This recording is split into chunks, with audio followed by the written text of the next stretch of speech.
The Department of Homeland Security, the job there, again, terrorism and border security, something they are totally failing at as we speak, and it's just going to get worse. So they're trying to shift our attention to now trying to have a national center for content moderation. We saw media concerns about free speech. You understand some of this pushback? Oh, there's no question, Brett, that we could have done a better job in communicating what it does. Really?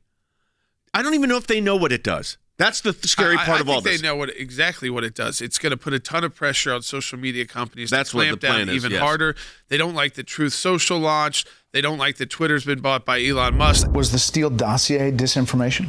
It's not for me to opine on that. You know, Americans are generally... I want to stop right there. It's not for me to opine. Well, but wait a minute. I thought you have a board of governance that's for misinformation and disinformation. Then here's the rest of his answer.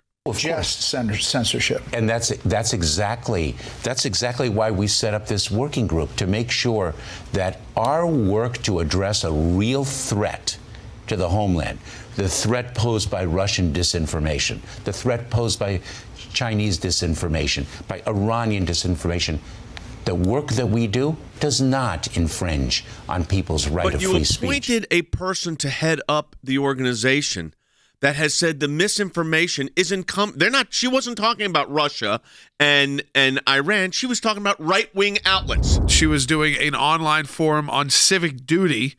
This is, again, Nina Jakowick. Most of the disinformation that we've seen, this highly emotionally manipulative content, is coming from the right. If you look at the top 10, most engaged with posts on Facebook or Twitter on a given day, they are usually posts that are coming from the right. And that's because the right does deal in this highly emotional rhetoric. Highly emotional rhetoric is protected speech.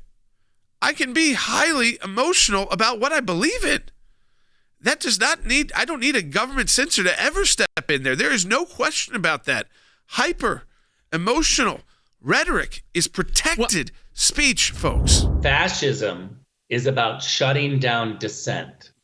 And what the Biden administration is doing is shutting down dissent. They're afraid to have a conversation. I would never want to see our executive branch have that sort of power.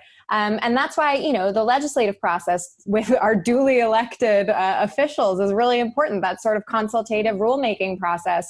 And we can't just govern by executive order anymore. But now the executive branch is taking it over, and she's leading it up. She never wanted to see the executive branch initiate this kind of power, and now she is the executive director of that power. She said that she would not want to see the federal government through the executive branch have the authority to do exactly what she's now heading up. Would you want me in next time around to decide I don't like the liberal speech? It's like, we're not the right actors for that.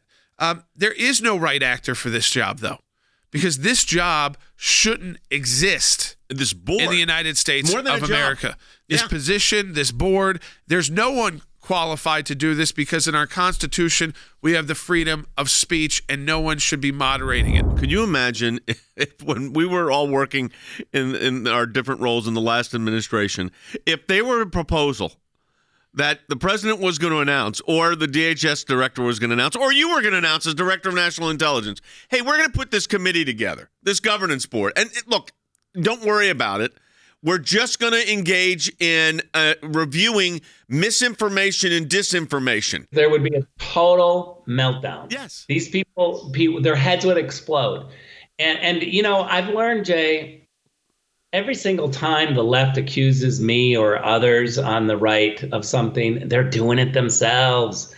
That's their whole game plan. They're trying to cover up. You should be able to have opinions in this country without being demonized or criminalized, or have the threat or fear of an agency like the Department of Homeland Security, a law enforcement agency, coming after you because they don't like your opinion. This is a country founded on radical opinions. So when the censors at Facebook label something fake or partially false, they send that over, I guess, to the governance board, who does what with DHS? Takes legal action? I mean, this is the question, and I don't know the answer to this, because nobody can find the rules or regulations that this governance board has put in place. Where Secretary Mayorkas should be focusing his time is actually securing our border, protecting Americans, not empowering a partisan actor to be the head of a new truth police, the Ministry of Truth. This is not a joke. This is not satire.